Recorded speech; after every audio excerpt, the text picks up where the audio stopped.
E falando em prestar serviço, nós vamos falar de saúde, né? A gente tem visto aí nos alertas das pessoas que têm maior vulnerabilidade, sempre se cita a questão de diabetes, e é sobre isso que nós vamos conversar agora com o presidente da Sociedade Brasileira de Diabetes, o doutor Domingos Malherbe. Doutor Domingos, boa tarde. Boa tarde a você, Denise, aos seus ouvintes, e muito obrigado em nome da diretoria da Sociedade Brasileira de Diabetes por essa entrevista. Bem, Domingos, eu queria saber exatamente que tipo de vulnerabilidade a mais que se tem quando a pessoa tem diabetes já, porque a gente sabe que tem comportamentos diferentes, né? Aquela pessoa que nunca controla, tem diabetes tipo 2, tem diabetes tipo 1, tem a pessoa que tem um controle mais rígido. Nós falávamos até na semana passada num debate com o senador Cajuru, e ele disse que ele estava com hipoglicemia, que o médico recomendou que ele ficasse totalmente em casa, isolado. Então eu queria saber exatamente quais condições que a pessoa que tem diabetes está mais vulnerável aos sintomas e à complicação por coronavírus. Como você bem falou, Denise, quando nós falamos sobre diabetes, estamos nos referindo a uma situação bastante heterogênea. Então, de modo geral, aquele indivíduo que tem diabetes, mas que tem o diabetes controlado, o açúcar, a glicemia perto da normalidade, e que está rígido, está saudável, o risco de contrair a infecção pelo coronavírus e de complicar no momento em que ele adquire essa infecção é o mesmo risco da população geral. O que nós temos é que o indivíduo com diabetes descontrolado, cronicamente, ao longo de anos, com taxas altas de glicemia, ou o indivíduo que tenha a concomitância de algumas outras situações clínicas que são muito frequentes no diabetes, como doenças cardíacas, hipertensão arterial, doenças renais, esse indivíduo, assim chamado com as comorbidades, e os pacientes que não têm o controle adequado da glicemia, esses realmente correm maior risco de contrair a infecção e, em contraindo, de evoluir para aquelas formas mais graves.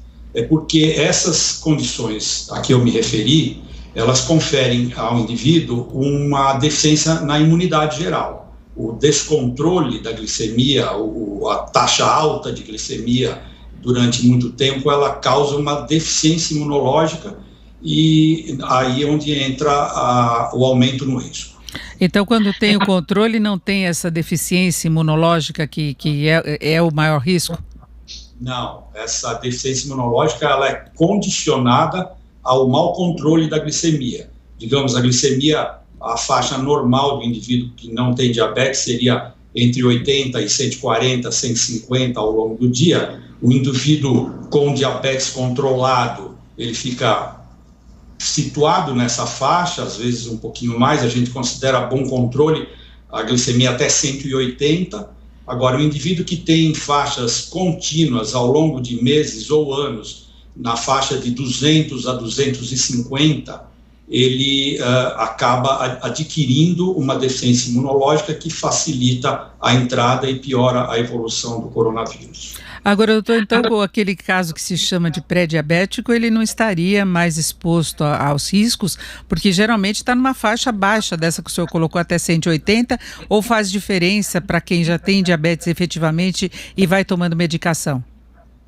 Sim, o indivíduo com pré-diabetes não tem o problema da alta taxa de glicemia, porque são glicemias que ficam intermediárias entre aquilo que é normal e aquilo que é um diabetes franco. Porém, muitos pacientes com pré-diabetes têm aquilo que a gente chama de comorbidades. São pacientes com obesidade, com a incidência de hipertensão, com a incidência de alterações do colesterol, e essas comorbidades acabam, por sua vez, independentemente da glicemia, imprimindo um maior risco de formas graves do coronavírus. Por outro lado, o indivíduo com diabetes franco, que está tomando a sua medicação adequada, que está mantendo uma rotina de exercícios, o que não é fácil nessa fase de confinamento, tem uma alimentação adequada, que está orientado pelo médico, que controla a sua glicemia em casa com esses monitores que estão altamente disponíveis no mercado, esse indivíduo ele não tem risco maior, ele tem o mesmo risco de qualquer pessoa da população. Agora, alguma diferença entre diabetes tipo 1 e tipo 2 nessa questão? E mais uma última pergunta que eu tenho para o senhor é no caso de a pessoa começar a sentir os sintomas e ela tem diabetes, é o caso de ir para o hospital, não é para esperar, não é? Veja, a primeira pergunta que você fez, Denise, a resposta no momento é que os dois tipos de diabetes se comportam exatamente da mesma forma em termos de risco quanto ao coronavírus, desde que esteja controlado. A dificuldade nos casos de diabetes tipo 1 é que a obtenção desse grau bom de controle, as glicemias naquela faixa que eu falei, entre 80 e 180 no dia, ela é um pouco mais difícil e é um pouco mais trabalhosa, porque o diabetes tipo 1, o defeito que causa o diabetes, ele imprime uma instabilidade, uma volatilidade muito maior das glicemias do que acontece no tipo 2, onde o perfil das glicemias é muito mais estável ao longo do dia. Agora, nós temos muitos recursos de tratamento hoje. Todo indivíduo que tem diabetes tipo 1, ele está assessorado por algum tipo de insulina especial, por alguma tecnologia de monitorização da glicemia, e com esses recursos nós conseguimos perfeitamente fazer um controle adequado. Então, os dois pacientes dos dois tipos, 1 ou 2, do diabetes, tipo 1, mais ou menos 10% do total, tipo 2, os outros 90% na população de diabéticos. Os dois pacientes bem controlados estão com o mesmo risco. O tipo de diabetes não influi na questão da imunidade.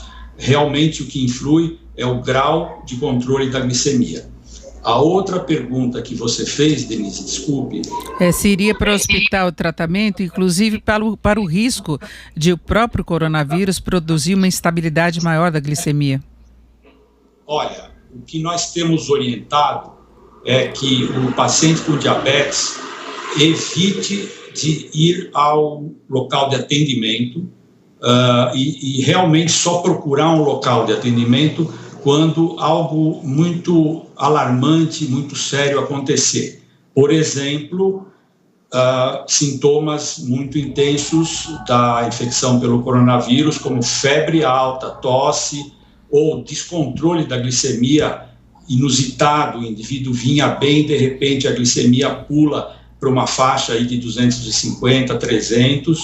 Nesses casos ele deve sair de casa e procurar um pronto atendimento. Por quê? Ao entrar num pronto atendimento, esse indivíduo vai estar exposto a um ambiente mais contaminado, isso é sabido, e ele é mais vulnerável do que a população normal. Então, fazer o máximo possível para ficar em casa, falar com o médico. Nós médicos temos feito muitas consultas por web, por internet, e procurar de alguma forma se orientar e tentar contornar a situação nova que apareceu. Isso às vezes é uma situação perfeitamente controlada, autolimitada, e ele não precisa sair de casa e se expor ao risco de entrar num ambiente mais contaminado do que a sua própria casa. A regra básica para quem tem diabetes, assim como para quem não tem, é não sair de casa. Tá certo, nós conversamos aqui com o Dr. Domingos Malherbe, agradeço muito os seus esclarecimentos. Dr. Domingos, que é presidente da Sociedade Brasileira de Diabetes. Uma boa tarde para o senhor. Eu que agradeço, Denise, uma ótima tarde.